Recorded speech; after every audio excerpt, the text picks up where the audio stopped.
नमस्कार, total TV देख रहे हैं आप। आपके साथ मैं हूं रीना। बुलेटिन में सबसे पहले बात छत्तीसगढ़ की। छत्तीसगढ़ के सीएम भूपेश बघेल ने बीजेपी पर सीएम के चेहरे को लेकर तंज कसा है। उन्होंने कहा कि बीजेपी के पास छत्तीसगढ़ में कोई चेहरा नहीं है।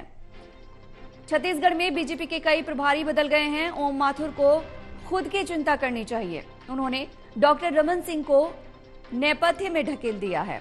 उन्होंने इस तरह अपमान उनका नहीं करना चाहिए। साथ ही भूपेश बघेल ने कहा कि लोकसभा चुनाव का भी उन्होंने जिक्र किया कि बीजेपी 2019 के चुनाव विकास के मुद्दे पर नहीं लड़ी थी।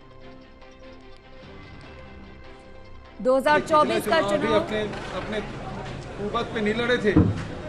वो हमारे जवान नौजवान जो शहादत दिए उस पे वो लड़े, भावनात्मक लड़ाई लड़े।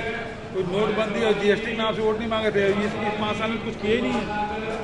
इनके पास तो उपलब्धि के नाम से 0 सन्नाटा है। तो ये अपने उपलब्धि के हिसाब से नहीं बल्कि गुमराह करके वोट लेना चाहते हैं। लेकिन देखिए, हिमाचल की जनता ने, कर्नाटक की जनता ने बता दिया, अब जनता गुमराह हो गई।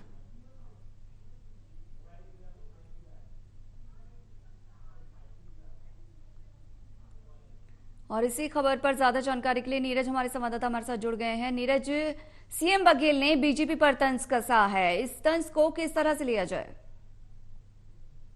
हिना, मैं बता दूं आपको कि भूपेश बघेल आज प्रदेश कांग्रेस कार्यालय राजीव भवन में एनएसयूआई के पदाधिकारियों की बैठक ले रहे थे और बैठक के बाद उन्होंने पत्रकारों से बातचीत करते हुए बीजेपी पर तंज कसा है और कहा है कि 2023 का जो चुनाव छत्तीसगढ़ में विधानसभा का होना है उसमें भाजपा के पास कोई चेहरा नहीं है और बगैर चेहरे के भाजपा चुनाव लड़ेगी।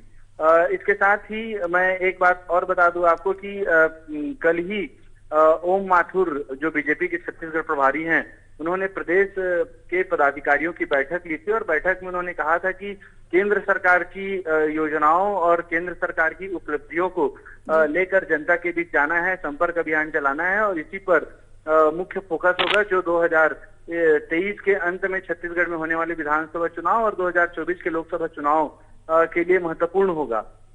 आज जो मुख्यमंत्री भूपेश बघेल का बयान आया है, इसको उसी का पलटवार भी कहा जा सकता है, क्योंकि उन्होंने मुख्यमंत्री के चेहरे को लेकर के बयान दिया है।